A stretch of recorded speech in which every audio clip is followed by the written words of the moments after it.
নমস্কার বন্ধুরা, নিয়ে চলে এলাম একটা রান্নার ভিডিও। দেখো, প্রথমেই আমি কড়াইটাকে ভালো করে গরম করে নিয়েছি। তাতে দিয়ে দিয়েছি সর্ষের তেল, ফোড়নে দিয়ে দিলাম 5 ফোড়ন, শুকনো লঙ্কা। তারপর দিয়ে দিলাম ডুমো ডুমো করে কেটে রাখা আলুটাকে একটু নেড়েচেড়ে নিয়ে দিয়ে দেব গ্রেট করে রাখা আদাটাকে মিশিয়ে নিয়ে আর একটু ভালো করে তারপর দিয়ে দেব আগে থেকে ভাপিয়ে রাখা কুমড়ো শাকটাকে একটু নেড়েচেড়ে নিয়ে দিয়ে দেব 2টো কাঁচা লঙ্কা, কারণ যেহেতু আমরা একটু ঝাল কম খাই ওই জন্য কাঁচা লঙ্কাটা আমি খুব সামান্য দিয়েছি। তারপর দিয়ে দিলাম স্বাদ মতো নুন, হলুদ।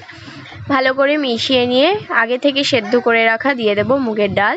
ওটাকে ভালো করে নেড়েচেড়ে নিয়ে দিয়ে দেব সামান্য জলটাকে দিয়ে ভালো করে মিশিয়ে দিয়ে দেব স্বাদ মতো চিনি।